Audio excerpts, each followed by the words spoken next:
தலையிலிருந்து கால் வரை ஒவ்வொரு செயலிலும் நரம்பு துடிக்க வேண்டும்.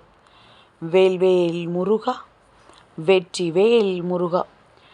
என் அன்பின் பிரியமே, இன்று இந்த கந்தன் வெற்றி களிப்பில் உன் முன்னால் நின்று கொண்டிருக்கின்றேன்.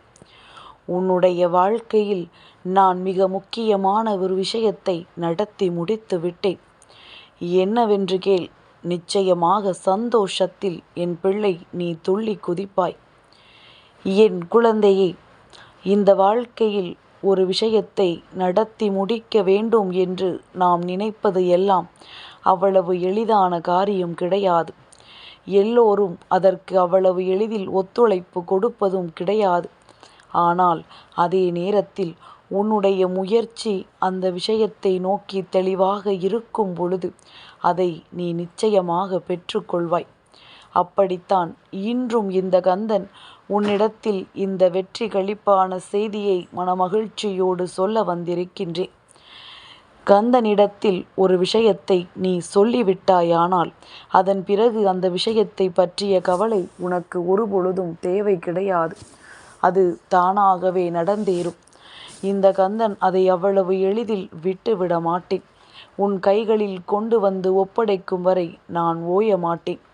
அதனால் எல்லாவற்றையும் எந்த ஒரு பிரச்சனையாக இருந்தாலும் அதை என்னிடத்தில் கொடுத்துவிட்டு உன்னுடைய வேலை என்னவோ அதை நீ செய்து கொண்டே இரு. அதிலும் குறிப்பாக என்னிடத்தில் சொல்லிவிட்ட பிறகு நீ நினைவில் கொள்ள வேண்டியது ஒன்றே ஒன்றுதான். நமக்கு இந்த கந்தன் நடத்தி கொடுப்பான். ஆனால் அதற்காக நாம் படுத்து உறங்கிக் கொண்டிருக்க கூடாது. நம்முடைய முயற்சிகளை நாம் சரியாக செய்து கொண்டிருக்க வேண்டும். நம்முடைய உழைப்பை வீணாக்காமல் நாம் முன்னேறி கொண்டே இருக்க வேண்டும். நம்மை சுற்றி நடக்கின்ற விஷயங்கள் எல்லாம் என்னவென்று உணர வேண்டும். ஒவ்வொரு நாளும் ஒவ்வொரு விதமான எண்ணங்களை கொண்டு நமக்கான இந்த வாழ்க்கையை நாம் வாழ வேண்டும் என்ற நம்பிக்கை உனக்குள் இருக்க வேண்டும்.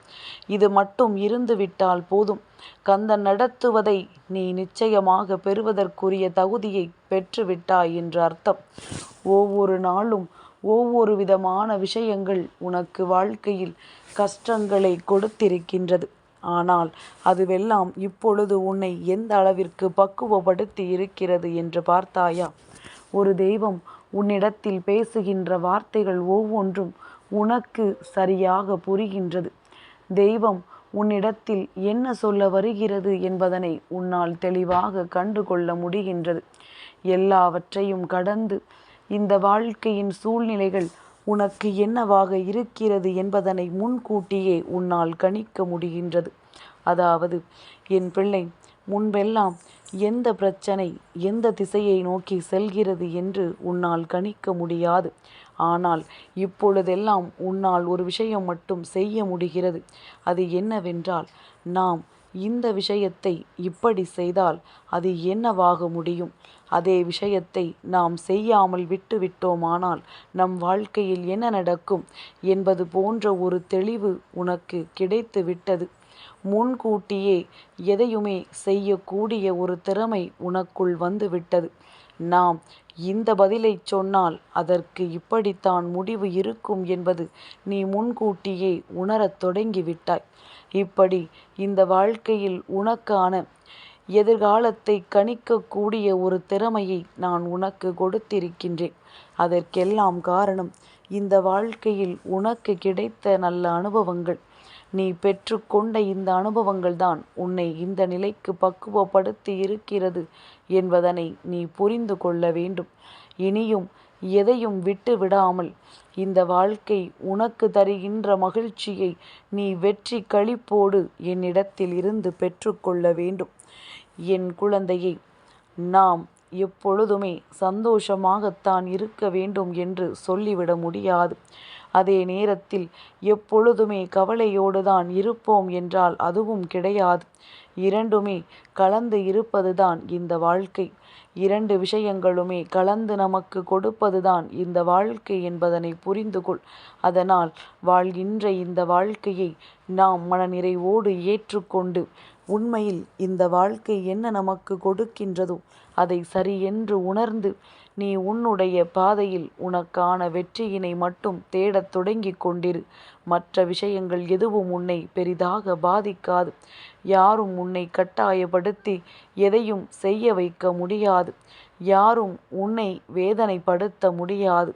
நல்ல நேரம் வரும்பொழுது நீயாகவே உன்னுடைய ஒட்டுமொத்த மகிழ்ச்சியையும் தெளிவாக பெற்றுக்கொள்வாய் என்பதனை மறந்து விடாதே.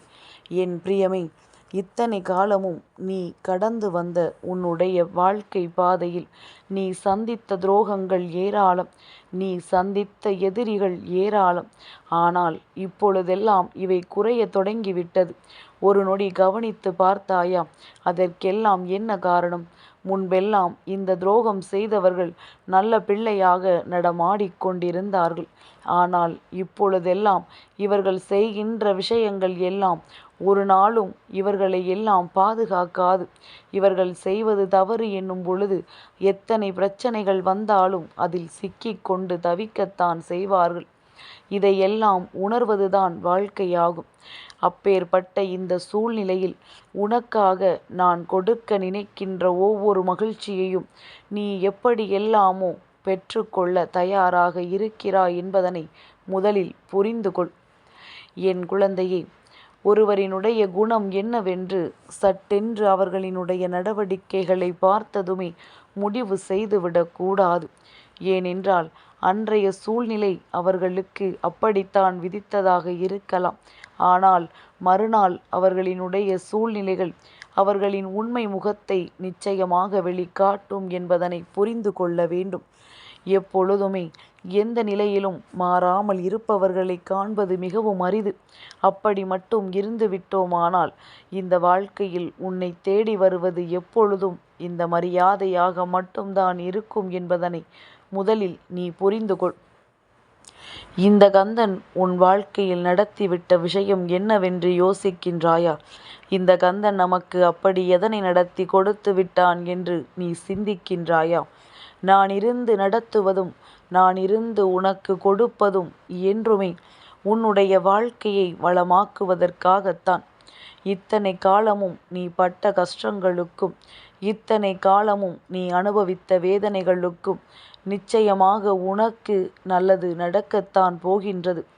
எல்லாவற்றையும் தாண்டி இத்தனை கால உழைப்பு இனிமேல் கிடைக்காது என்று நீ கைவிட்ட விஷயம், இத்தனை நாளும் நாம் பட்ட பாடுகளுக்கெல்லாம் எங்கே நீதி இருக்கிறது என்று சொல்லி நீ வேதனைப்பட்ட விஷயங்கள், இவையெல்லாமும் உனக்கு சரியாக கிடைக்கப் போகின்றது. இவையெல்லாமும் இந்த வாழ்க்கையில் உன்னை மேன்மைப்படுத்த போகின்றது. கந்தன் உன்னை தேடி வந்து சொல்கின்ற ஒவ்வொரு விஷயமும் உன்னை வாழ்க்கையில் உயர்த்துவதற்காகத்தான். என் பிள்ளையான நீ எப்பொழுதும் சோர்ந்து விடக்கூடாது. எந்த நிலையிலும் பின்வாங்கி விடக்கூடாது. நீ நினைத்து எடுத்து வைக்கின்ற ஒவ்வொரு விஷயங்களுக்கும் இனி வெற்றி என்பது உனக்கு தொடர்ச்சியாக கிடைத்து கொண்டிருக்கும். இந்த வெற்றி ஒருபோதும் உன்னை விட்டு விலகாது. உனக்கான வெற்றியை பெற்றிட நீ முழுமையான மனநிறைவோடு இருக்க வேண்டும். கிடைத்தது போதும் என்று எண்ணுகின்ற மனநிலை ஒருவருக்குள் இருக்கிறது என்றால் அவர்கள் எப்பொழுதுமே முழுமையான மகிழ்ச்சியை பெற்றுக்கொள்வார்கள். எதையுமே ஏற்றுக்கொள்ள முடியாத மனநிலை இருக்கின்ற பட்சத்தில் எந்த ஒரு விஷயங்களையுமே அரைகுறையாக பெற்றுக்கொள்கின்ற குணங்கள் இருக்கின்ற பட்சத்தில் நிச்சயமாக எல்லாமுமே அவர்களுக்கு சரியாக புரிய வராது. எல்லா விஷயங்களையும் உன் அப்பன் நான் அறிவேன். இந்த கந்தனை நீ நிச்சயமாக அறிந்திருப்பது உண்மை என்றால் எப்பொழுதுமே நீ நான் சொல்வதை கேட்டு சரியானதை நீ சரியாக பின்பற்றி கொண்டிருக்க வேண்டும் என்பதுதான். இது நாள் வரையிலும் நீ உன்னை விட்டு கடந்து சென்றதையெல்லாம் மறந்துவிடு. இனிமேல் உன் வாழ்க்கையில் இருக்கக்கூடிய நல்ல விஷயங்களை மட்டும் என்னவென்று நீ நினைத்து பார். நீ நினைக்கும் பொழுதே அது உன்னுடைய வாழ்க்கையில் உனக்கான முழுமையான விஷயமாக கிடைக்கும் என்பதனை நீ புரிந்து கொண்டால் போதும். என் பிள்ளையே, இந்த வாழ்க்கை இனிமேல் உனக்கு உச்சபட்ச மகிழ்ச்சியை காண்பித்து கொடுக்கும். நான் இருக்கும் வரை உனக்கு எந்த ஒரு பயமும் தேவையில்லை. நான் இருந்து நடத்தி கொடுப்பேன் என்று நீ நம்பியது உண்மை என்றால் நிச்சயமாக எக்காரணம் கொண்டும் எந்த ஒரு விஷயத்தையும் யாரிடத்திலும் நீ தெரிவிக்க மாட்டாய் என்பதனை முதலில் புரிந்து கொள்ள வேண்டும். இனி உனக்கு என்றுமே மகிழ்ச்சி மட்டுமே நிரந்தரம். வேல்வேல் முருகா, வெற்றிவேல் முருகா.